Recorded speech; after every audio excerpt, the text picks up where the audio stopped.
They told me that someone left their coat at her house during our event. So if anybody owns this coat and came to our event at Dee's house, this was the first. Dee told me to come up here and make this announcement. You can tell I'm a good husband. I do what my wife tells me. So it looks like I don't know if it's a men's or women's coat. I can't. Probably a woman's coat, don't you think? This looks like a raincoat. Anybody belong there? All right. If someone would like to make a donation to my campaign. All right. Thank you very much. It's great to be here. It's great to be back in Linn County. Let me first, before I get started, introduce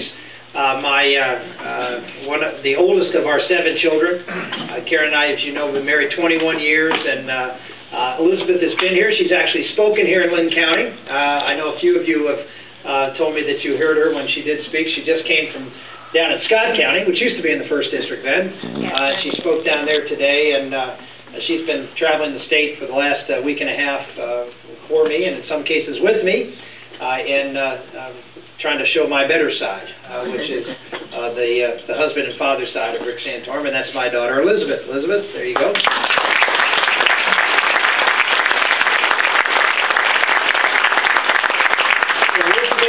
Elizabeth has been with doing this in Iowa. My son John has been here too, and traveling the state a little bit with me. He's hanging out at the headquarters. So we've got the family involved in putting this great last push toward the caucuses. And I'm sure you all know, we've been working hard here in Iowa. I saw Terry Branstad at the debate the other night, and he was eyeing me up to try to start taxing me because I've been here so much. So it really has been a great experience. People ask me if I'm tired. I honestly say no, I'm not. I'm energized. I really am. I can't tell you what a wonderful experience this has been, and how deeply grateful, and I mean that, deeply grateful I am to the people of Iowa. You folks fight hard to be the first, and when I first came to Iowa, Governor Branstad, one of the first times I met with him, this is when he was still running, and of course I know Chuck Grassley well, and I talked to him about maybe doing this, and they said, invest a lot of your time here. He said, believe in the people of Iowa. He said, if you've got the message, he says, if you've got the goods, he said, believe in the people of Iowa. And so I've done that.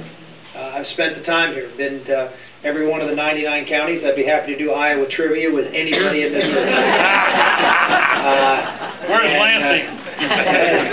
And I've enjoyed it. I've really enjoyed it. And now we're coming down the stretch, and there's 3 weeks to go, and people are wondering, well, is Iowa going to do what Iowa's always done? Is Iowa going to ignore what's going on around the country and the national polls? And they're going to do what they have done in the past, which is to measure up the candidates and pick the person that they believe is the best person. You fight to be first. My recommendation to you is to lead. Is to not pay attention to what's going on in Washington or in New York or where the money is or where the attention of the media is, but to trust your own judgment. Trust your own judgment of the people you've met, of what you've seen and the work that you've done, and lead in a very important way.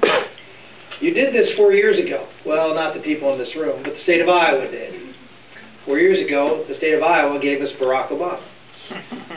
Unfortunately, that is the case. But for Iowa, Barack Obama would not be the President of the United States. And I can honestly say that it is your obligation now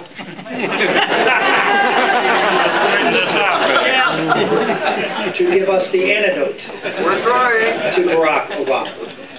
And that is a heavy responsibility. After January 3rd, there are going to be people who are not going to be in this presidential race. That is old hat to you, somewhat important to someone like me. But you have a responsibility to narrow the field. You have a responsibility to take someone who can represent your values, someone who can represent your values and will be able to do the 2 things that are important. I hear this from everybody. Well, we have to win the election. Someone who can win the election And secondly, someone who can govern this country reflecting the values of the people of Iowa and of this country and of the conservative movement. Those are the two things that everybody's looking for. And I would just make the case that of all the people in the field, we can do that. I don't use the term I very often, because I learned a long time ago it's never I, it's always a we. And we can do that. We can actually win this election, and we can govern this country successfully, which is the 1-2 punch that this country desperately needs. I think every speaker has said that this is the most critical election in our lifetime, and it is. America is at a tipping point. If we don't fix what's wrong with America, we talked about the debt situation, and someone mentioned Greece and Portugal. We're at a 1-to-1 debt to GDP ratio. If we were a European country in the EU, they would put us on the austerity program of Greece and Portugal. That's how bad it is in America, and we have a president who's oblivious to it. We are in serious financial difficulties in this country, and it's not going to be solved by someone who cannot get things done. And more importantly, it can't be solved unless we win the election.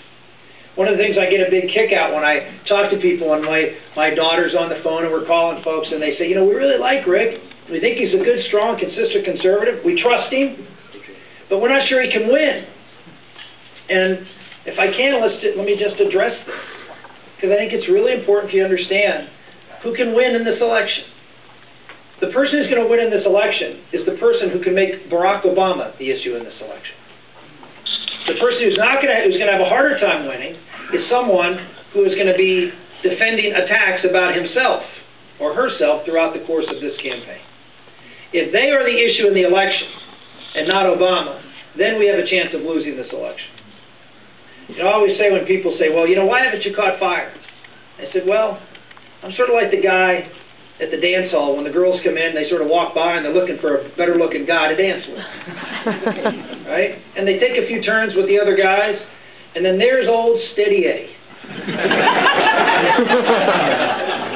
Not the flashiest guy in the room. No Elvis. Okay? Just Steady Eddie. Someone who's there, who's a consistent conservative, someone who's at every debate, what do you say? Good answers, wish you got more questions. Right? Solid answers, no big, funny, great lines. I always say I don't speak in 4-second sound bites, more like 4 minutes. That's not great in a debate when you have 6 people, but it's great when you have 1. It's great when you can tell a story one-on-one.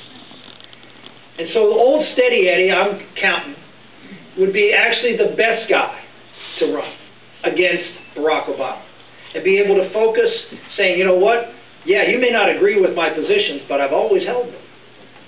You may not like how I live my life because I have 7 children, and some people think that's horrific that you have 7 children.